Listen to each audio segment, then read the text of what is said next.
The first recorded lord of the manor was Cospatrick de Samlesbury in 1080 AD. He is believed to have lived in the lower hall on the banks of the river Ribble. There were no male heirs during the 13th century. The manor was divided between the two granddaughters, Elizabeth and Cecily de Samlesbury. The Battle of Bannockburn in 1314 was a significant Scottish victory in the First War of Scottish Independence, and a landmark in Scottish history. During this battle, soldiers loyal to Robert the Bruce destroyed the first hall. The Great Hall was built in 1325 AD. Cecily married John Dewars and they had a daughter Alicia. She married Gilbert de Sourworth. Gilbert adopted the Dewars coat of arms, and is credited with building the Great Hall. In the 16th century the English Reformation took place. The Church of England broke away from the Catholic Church and the Pope. This caused problems within the Southworth family of Samlesbury Hall. Sir John Southworth, MP of Samlesbury and head of the family, was a Catholic and worked for the cause of Mary Queen of Scots. He was frequently arrested for refusing to leave his faith and often heavily fined. His eldest son, also called John, did convert to the Church of England, for which he was disinherited, but the rest of the family remained staunchly Catholic. Sir John Southworth also had another son called John, St. John Southworth. He pled guilty to exercising the priesthood.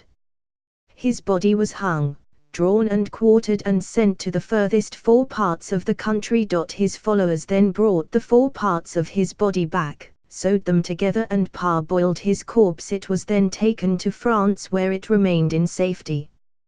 His body was discovered in 1927 and his remains now lie in Westminster Cathedral. He was beatified in 1929, then canonized in 1970 as one of the 40 martyrs of England and Wales. In 1612 Jane Southworth, widow of John Southworth, the Protestant, and two other women of Samlesbury, Ellen and Janet Beerley, were accused of witchcraft.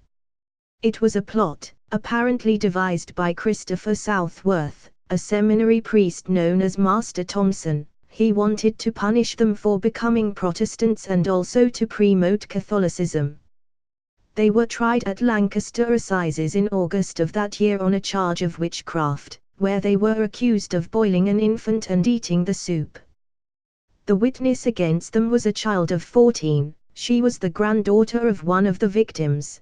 Being examined as to the author of this charge, she then confessed that she had been instigated and instructed to make the charge by one Master Thompson, which she taketh to be Master Christopher Southworth. The prisoners were therefore acquitted. Dorothy Southworth, daughter of Sir Thomas Southworth, fell in love with the son of the neighbouring Protestant noble family, one of the de Hoogtons of Hoogton Tower. The families were against this and refused to let the young lovers meet, but they continued to do so in secret and planned to elope. However, on the night of the escape, Dorothy's brother killed not only the young de Hoogton but two of his accomplices too. Dorothy is said to have gone insane before dying at a convent abroad. 3 human skeletons were found hidden in the walls of Samlesbury Hall. The remaining members of the Southworth family sold Samlesbury Hall to Thomas Badill on the 10th of March, 1678 for £3,150. Badill never lived at the Hall but stripped much of its interior features to use at his main house of Conisheed Priory at Ulverston. He then rented the Hall out to handloom weavers before it was converted into the Badill Arms Inn in 1830. Thomas Cooper was the next owner and the Hall was leased as a boarding school for girls between 1852 and 1662. In 1862 Joseph Harrison bought the estate. He committed suicide by shooting himself in 1878. They believe he got into so much debt restoring the Hall that he saw it as his only way out. Between 1890 and 1909 the Hall was owned by Frederick Baines. He also spent money on its renovation. He was the mayor of Blackburn and was also appointed a deputy lieutenant and high sheriff of Lancashire. Sadly, the hall was left on to ruin, and in 1924 a building firm bought the hall with the intention of demolishing it and erecting a housing estate. However, meetings were held, money was raised, and Samlesbury Higher Hall was purchased for the benefit of the public. It has been administered by Samlesbury Hall Trust since 1925. The engine for the Bluebird K7 was made in the Samlesbury Engineering Works, which was in the grounds of the hall in 1960. This was also the site for many of the early bus engines made in that time. The Bluebird K7 was recorded as the fastest water speed record driven by Donald Campbell CBE before it spectacularly exploded in Coniston Water in 1967, killing Donald Campbell.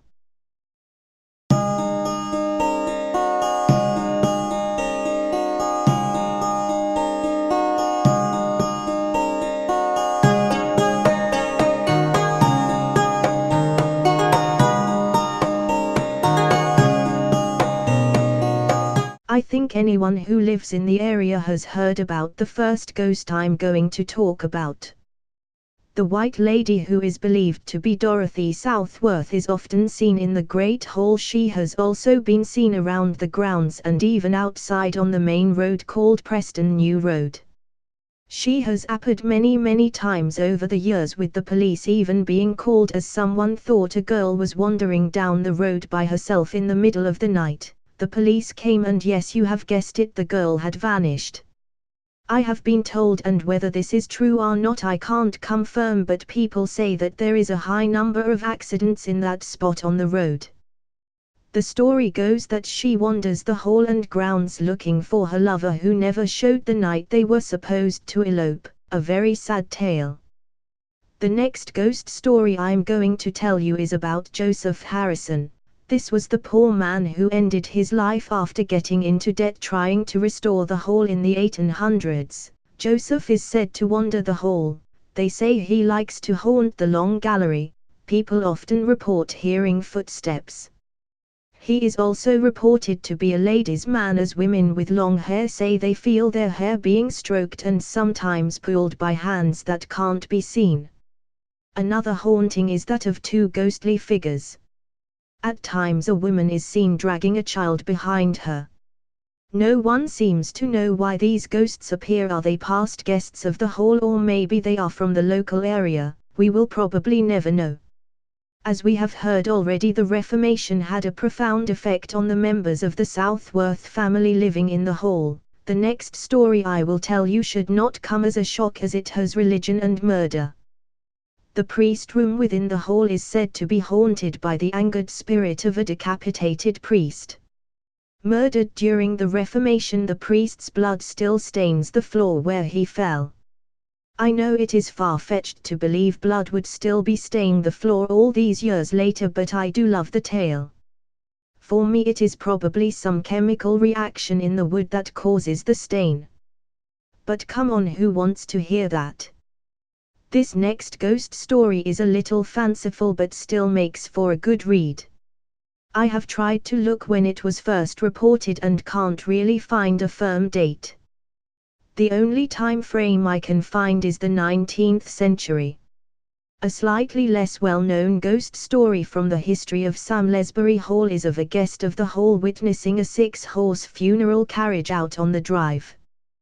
The dark driver of the hearse looked up and deep into the eyes of the guest.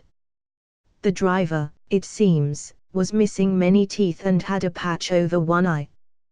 The frightened guest returned to dinner only to discover that no one else had heard the sounds of the horse-drawn hearse, or seen anything, even though it would have been right outside. A week later the same man was staying in a hotel in London. To his shock, the lift doors opened to reveal the same one-eyed and toothless man wearing the uniform of a lift attendant. He panicked and fled from the lift. Seconds later, and with a terrible crash, the lift tore free of its cables and smashed into the ground floor, taking the spooky attendant with it. The hotel manager confirmed later that there was no lift attendant employed by the hotel.